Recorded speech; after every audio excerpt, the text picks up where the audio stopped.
ጀማው ጨዋታ ማለቴ ነው ጀማው ጨዋታ ማለቴ ነው ምን አይነት ጨዋታ ነው ጀማው ምን አይነት ካምባክ ነው ኢኪቲኬ ጀማው ኢኪቲኬ በዚህ ሰዓት ያለማችሁ ምርጡ ስትራይከር ጀማው ምርጡ ስትራይከር ኢኪቲኬ 2 ጎል ዊርትዝ 14 ጎልና አሲስት በሲዝን ፍሎፕ ብላ አፈን ሰካፍት ነበር 14 ጎልና አሲስት ምን አይነት አሲስት ምን አይነት ጎል ጀማው ኮናቴ አረ ጀማው ኮናቴ እሱ በመግባቱ በጣም ደስተኛ ነኝ ጀማው የሚገርም ጨዋታ ዛሬ አርነ ስሎትን እነ ኢኪቲካ ተረፉት ጀማው ኢኪቲና ዊርዝ ዛሬ ተረፉት ጀማው አካውንት ተመቷል ኮፒ ሊንክ ያስፈልጋል ጀማው ኮፒ ሊንክ በኃይለኛው ይደገም ጀማው በኃይለኛው ኮንግራ የሊቨር ፋሚሊ ዛሬ ኢብራሂም ኮናቴ በጣም ያሳዘነኝ ጎሉን ካስቆጠረ በኋላ ሲያነባ ነበር አልቻለም በቃ ያለቀሰ ነበርና ያለቀሰበት ምክንያት ታውቃላችሁ ከ9 ቀን በፊት አባቱ ብቶ ነበር አላህ ጀነት ይበላቸው ከዛ ከለቅሶ በኋላ ነው ዛሬ እንደውም ለሊቨርፑል የተጫወተው እንግዲህ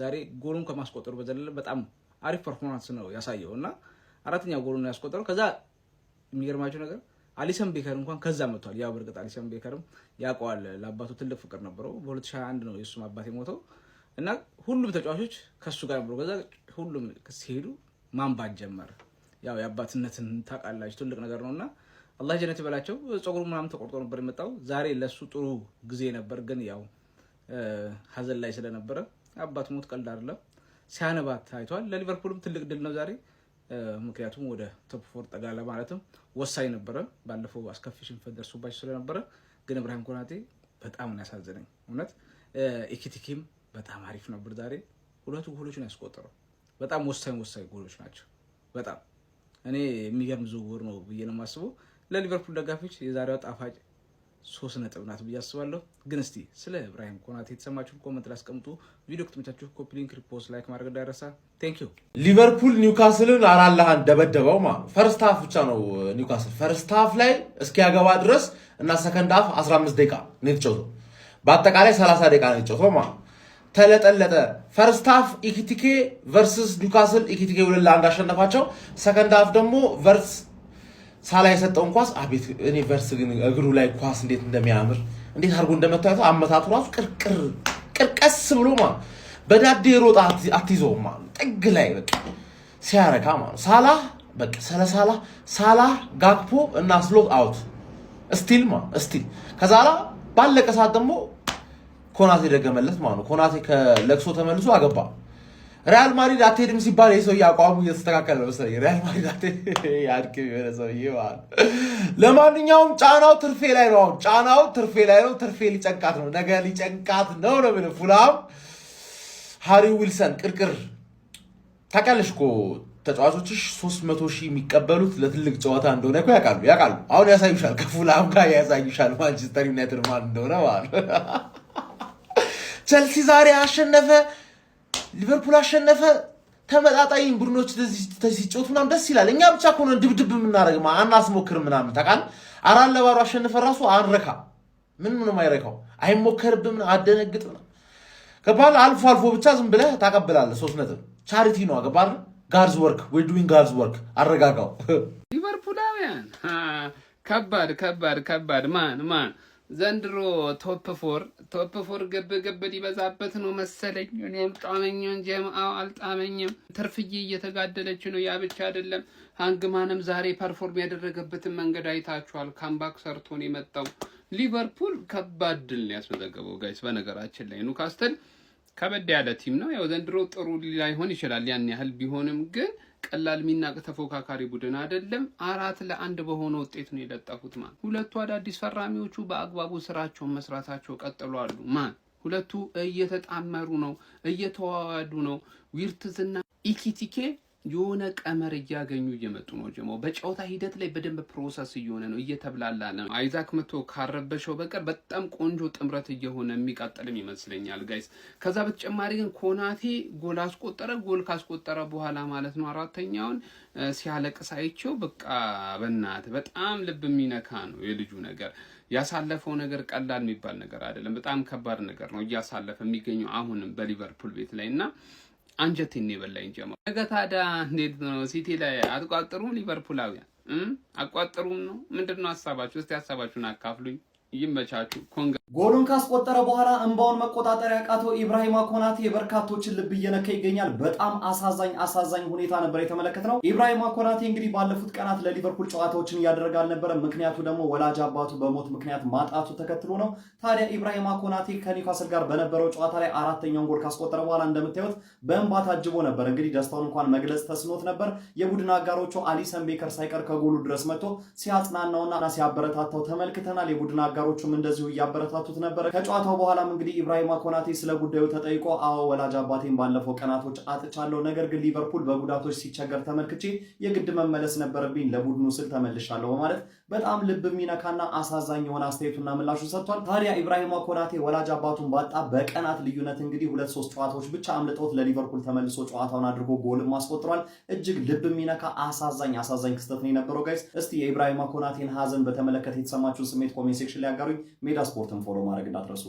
አንፊልድ ይናደፋል። የሊቨርፑሎች ዝማሬን ያራዳ ልጆች በሚያስገርም ሁኔታ ዛሬ 90 ደቂቃ ለኒውካስትል ተጫዋቾች ጆራቸውን ሲበረብሩ ነበረ የጨረሱት ጨዋታውን የዘኮፕስ የተሰኙት የሊቨርፑል ደጋፊዎች ማለት ነው። ያራዳ ልጆች በሚያስገርም ሁኔታ ሊቨርፑል ኒውካስትልን 4-1 በሆነ ውጤት አሸንፎ ደረጃውን ማንቸስተር ዩናይትድ እስኪጮት ወደ 5ኛ ጠጋ ማድረግ ችሏል ማለት ነው። በዚህም 2 ጎሎችን ሁጎ ኢኪቲኬ ማስቆጠር ችሏል ማለት ነው። በአንቶኒ ጎርደን ምክንያት ኒውካስትሎች ቀዳሚ መሆን ቢችሉም ኢኪቲኬ በ2 ደቂቃ ውስጥ 2 ጎሎችን በማስቆጠር 2-1 በሆነ ውጤት እየመሩ ወደ እረፍት እንዲወጡ ማድረግ ችሎ ነበር ማለት ነው። ሌላኛው ፈራሚ ፍሎሪያን ቬርትስ ከዕለት ወደ ዕለት እጅግ በጣም አስገራሚ ብቃቱን እያሳየን የሚገኘውም በዛሬ ጨዋታ እጅግ በጣም ሲሾር ሲያበራ የነበረ ተጫዋች ነው።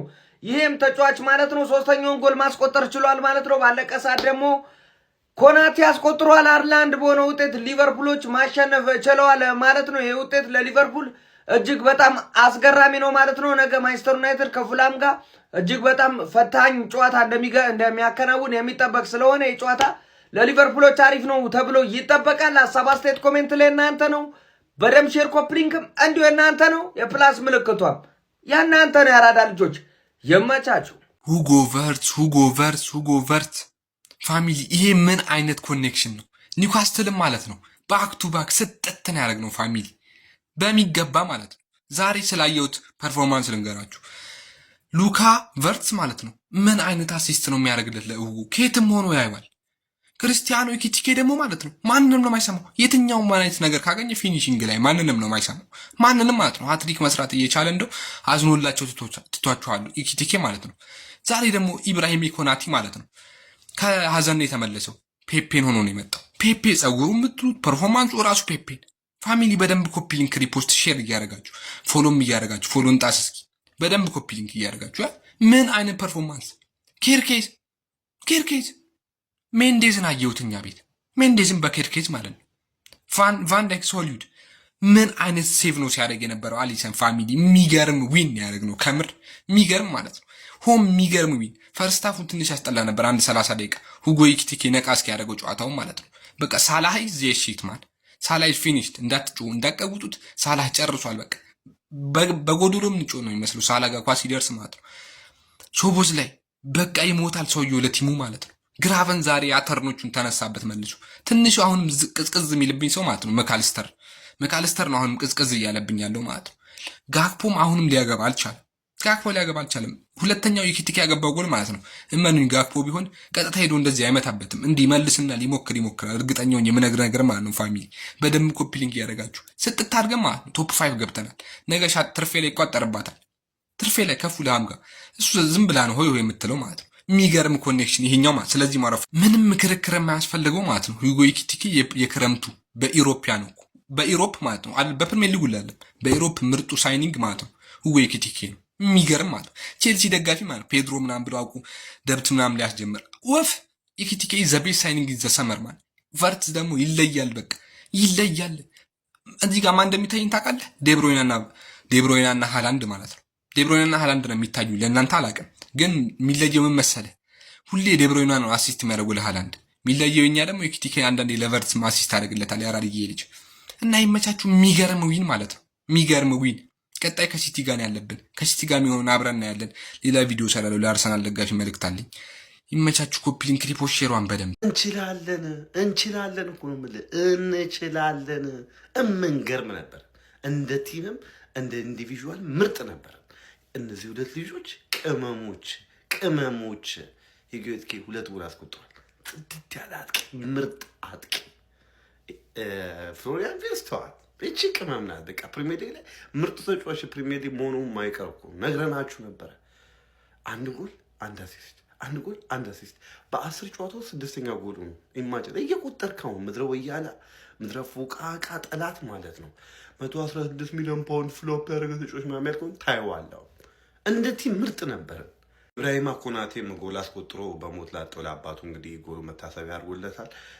በጣም ኢሞሽናል ነበር እንዲሁም ጎሉን ከገባ በኋላ ምናምን እና በጣም ደስ ይላል። እግር ኳስ አንዳንዴ እንደዚህ አይነት ነገሮችን ስትሰጣችሁ ደስ ይላል። አላ ያንን ነገር አግብቶ አላ ደስታውን መግለጽ ወይም ምናምን ተጫዋቾቹ ሲያበረታቱ ደስ ይላል እና እንደ ቡድን ብቻ ግን ምርጥ ነበር። መሐመድ ሳላህ ምርጥ ነበረች፣ አሲስት አድርጓል።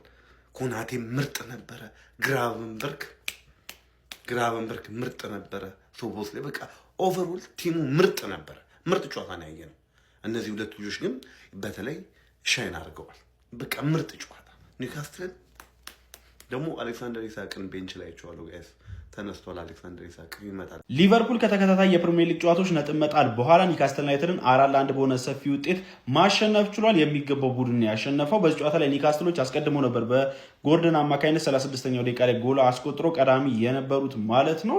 ጎርደን በየዓመቱ ሊቨርፑል ላይ ጎል ማስቆጠር የሚቀናው አይነት ተጫዋች እንደሆነ ዘንድሮ ማስመልክቶናል። ለሶስተኛ ተከታታይ ዓመት ነው ሊቨርፑል ላይ ጎል ማስቆጠር የቻለው። ከዛ በኋላ ሁጎ ኤኪቲኬ 2 ቆንጆ ጎሎችን ያከታተሉ በማስቆጠር ሊቨርፑልን 2-1 መሪ ያደረገ። ከዛ በኋላ ከሁለተኛው አጋማሽ መልስም እንግዲህ ፍሎሪያን ቪርትዝ 67ኛው ደቂቃ ላይ ሌላ ቆንጆ ጎል እንዲሁም ደግሞ ኮናቴ 93ኛው ደቂቃ ላይ ቀሪዎቹን ጎሎች በማስቆጠር ጨዋታውን ሊቨርፑል 4-1 በሆነ ውጤት ማሸነፍ ችሏል።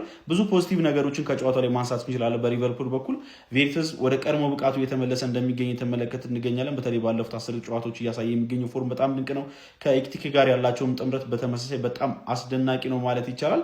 በመሐመድ ሳላ በኩል ግን በጣም ጥያቄ የሚያስነሳ ጊዜ ነው እያደረገ የሚገኘው። የምናውቀውን ሳላህ በሊቨርፑል ቤት እየተመለከትን ነው ለማለት በጣም አስቸጋሪ ነው። ሩጫዎቹ ቀንሰዋል። ያ የምናውቀውን ጥረት ሳላህ ሲጥር እየተመለከት ነው አይደለም። ከጎል ፊት አይናፋር ሆኗልና በጣም አስቸጋሪ ጊዜ ነው እያሳለፈ የሚገኘው። ለማንኛውም በሊቨርፑል በኩል ግን ከዛሬ 3 ነጥብ በኋላ በ39 ነጥብ 5ኛ ደረጃ ላይ በፕሪሚየር ሊጉ ተቀምጧል። ስለ ምሽቱ ጨዋታ እናንተ ምን ትላላችሁ? ሀሳባችሁን ኮሜንት ሴክሽን ላይ አካፍሉኝ። የፕላስ ምልክቱን መጫን እንዳትረሱ።